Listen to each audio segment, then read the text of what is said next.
మార్పులు.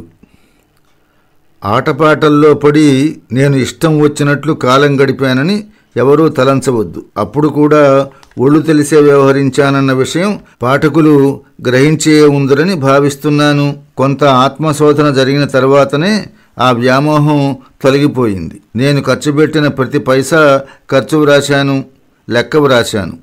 ప్రతి చిన్న వ్యయం అనగా కారు ఖర్చు, తపాలా ఖర్చు, వార్తాపత్రిక నిమిత్తం వెచ్చించే 1-2 పౌండ్లు మొదలుగా గల వాటన్నింటినీ పుస్తకంలో వ్రాసి పడుకునే ముందు వాటిని సరిచూసుకునేవాణ్ణి. ఆ అలవాటు ఇప్పటికీ నాకు ఉన్నది. దీనివల్ల అనేక ప్రయోజనాలు కలిగాయి. లక్షలాది రూపాయల ధర్మాదాయం నా చేతుల మీదుగా ఖర్చవుతూ ఉండేది. శాఖోపశాఖలుగా అనేక విషయాలకు ధనం ఖర్చు పెడుతున్నా మితంగాను సరిగాను ఖర్చు చేశాను. ప్రతిరోజు మిగులు చూశానే గాని తగులు చూపలేదు. ఈ విషయం ప్రతివారు శ్రద్ధతో గమనించి తనకు వచ్చే ప్రతి పైసకు తాను ఇచ్చే ప్రతి పైసకి లెక్క వ్రాసి పెడితే చివరకు నా వలనే తప్పక మేలు పొందగలరు. ఇది తథ్యం. ఎంతో జాగ్రత్తగా ఆదాయ వ్యయాలు వ్రాస్తూ ఉన్నందున ఖర్చు తగ్గించుకోవటం అవసరమని తెలుసుకోగలిగాను. పద్దు పుస్తకం చూసుకుంటే అందు బాడుగలు ఎక్కువగా కనిపించాయి. నేను ఒక కుటుంబంతో కలిసి ఉంటున్నందున వారికి ప్రతివారం కొంత డబ్బు ఇవ్వవలసి వచ్చింది. మర్యాద కోసం ఆ కుటుంబం వారితో కలిసి డిన్నర్లకు వెళ్ళవలసి వచ్చేది. అప్పుడు ఖర్చు నేనే భరించవలసి వచ్చేది.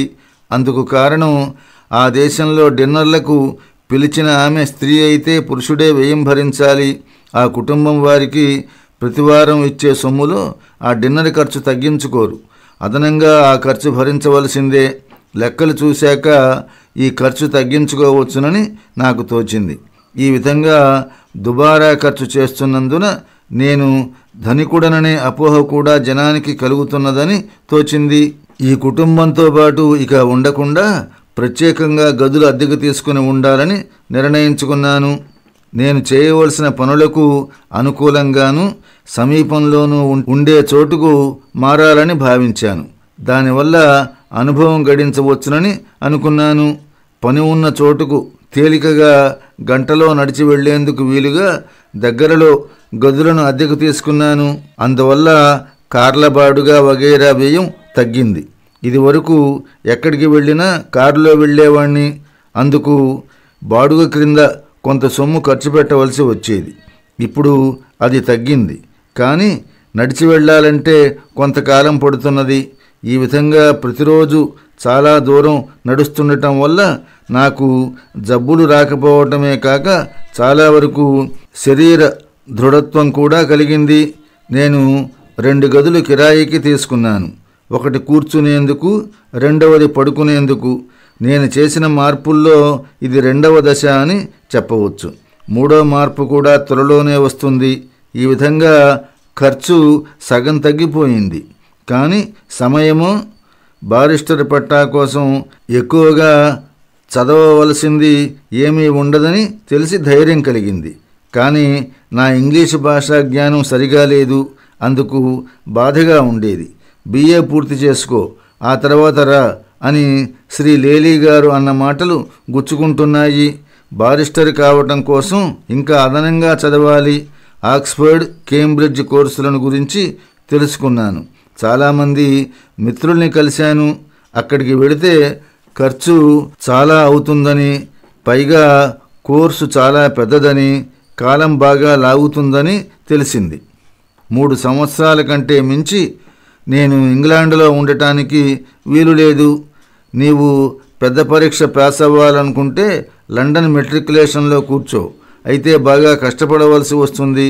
సామాన్య జ్ఞానం బాగా పెరుగుతుంది, ఖర్చు ఏమీ ఉండదు అని ఒక మిత్రుడు చెప్పాడు. ఈ సలహా నాకు నచ్చింది. కానీ కోర్సు చూసేసరికి భయం వేసింది.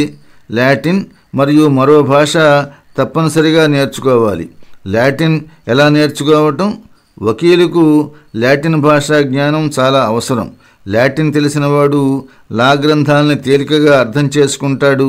అంతేకాక రోమన్ లా పరీక్ష యందు ఒక ప్రశ్నాపత్రం పూర్తిగా లాటిన్ భాషలోనే ఉంటుంది. లాటిన్ నేర్చుకున్నందువల్ల ఇంగ్లీషు భాష మీద మంచి పట్టు లభిస్తుంది అని కూడా ఆ మిత్రుడు చెప్పాడు. ఆయన మాటల ప్రభావం నా మీద బాగా పడింది. కష్టమైన సులభమైన లాటిన్ నేర్చుకోవాల్సిందేనన్న నిర్ణయానికి వచ్చాను.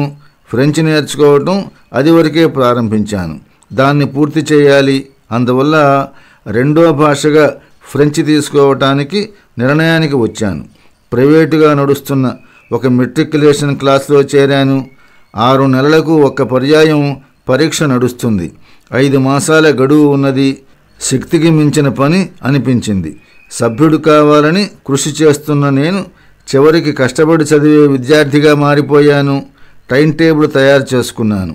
ఒక్కొక్క నిమిషం మిగుల్చుకోసాగాను. అయితే ఇతర విషయాలతో పాటు లాటిన్ మరియు ఫ్రెంచ్ భాషల్లో సైతం నైపుణ్యం సంపాదించగలంతటి బుద్ధి వికాసం నాకు కలగలేదు. పరీక్షకు కూర్చున్నాను. లాటిన్లో తప్పిపోయాను.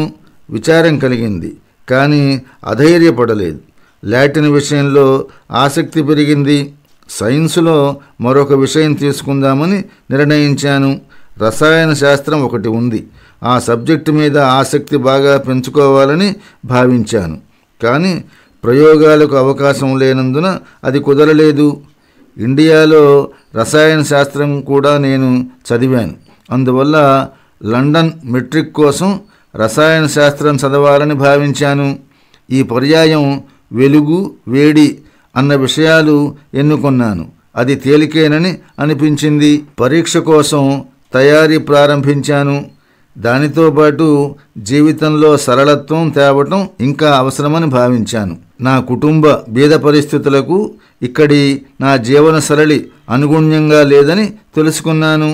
మా అన్నయ్య బీదతనాన్ని, ఆర్థికంగా అతడు పడుతున్న బాధను గురించి తలుచుకునేసరికి విచారం కలిగింది. కొందరికి విద్యార్థి వేతనం లభిస్తూ ఉండేది. నాకంటే సాదాగా జీవనం గడుపుతున్న విద్యార్థులు కూడా నాకు తటస్థపడ్డారు. అటువంటి చాలామంది బీద విద్యార్థులతో నాకు పరిచయం ఏర్పడింది. ఒక బీద విద్యార్థి లండన్ నగరంలో బీద మహల్లో వారానికి 2 షిల్లింగుల చొప్పున సొమ్ము చెల్లించి ఒక గదిలో ఉండేవాడు. లోకార్టులో ఉన్న చౌక కోకో దుకాణంలో 2 పెన్నీలకు కోకో రొట్టె తీసుకొని పొట్ట నింపుకునేవాడు. అతడితో పోటీ పడగల శక్తి నాకు లేదు. అయితే 2 గదులు ఎందుకు, ఒక్క గదిలో ఉండవచ్చు కదా. ఒక పూట భోజనం స్వయంగా తయారు చేసుకుంటే నెలకు 5 లేక 6 పౌండ్లు మిగులుతాయి. సాదా జీవన సరళిని గురించి పుస్తకాలు చదివాను. 2 గదులు వదిలి ఒక గది మాత్రమే అద్దెకు తీసుకున్నాను. వారానికి 8 షిల్లింగులు చెల్లించాలి. ఒక కుంపటి కొన్నాను. ఉదయం భోజనం స్వయంగా చేసుకోసాగాను. 20 నిమిషాల సమయం వంటకు పట్టేది. వరిగల సంకటికి, కోకో కోసం నీళ్లు వెచ్చబెట్టడానికి అంతకంటే ఎక్కువ సమయం అనవసరం కదా. మధ్యాహ్నం పూట బయట భోజనం చేసేవాణ్ణి. సాయంత్రం మళ్ళీ కోకో తయారు చేసుకొని రొట్టెతో పాటు పుచ్చుకునేవాణ్ణి. ఈ విధంగా 1 లేక 1.25 షిల్లింగుతో రోజూ పొట్ట నింపుకోవటం నేర్చుకున్నాను. ఇప్పుడు ఎక్కువ సమయం చదువుకు ఉపయోగించసాగాను. జీవనం సరళం అయిపోయినందున సమయం ఎక్కువగా మిగిలింది. 2వ పర్యాయం పరీక్షకు కూర్చొని పాస్ అయ్యాను. సాదాతనం వల్ల నా జీవితంలో నీరసం వచ్చిందని పాఠకులు భావించకుందురుగాక. ఈ విధమైన మార్పుల వల్ల నా అసలు జీవితానికి, బాహ్య జీవితానికి సరి అయిన సమన్వయం కుదిరింది. కుటుంబ పరిస్థితులకు అనుగుణ్యంగా నా నడవడికలో, నా నిత్య వ్యవహారాలలో మార్పు వచ్చింది. జీవితం సత్యమయం అయింది. నాకు ఆత్మతృప్తి కలిగింది.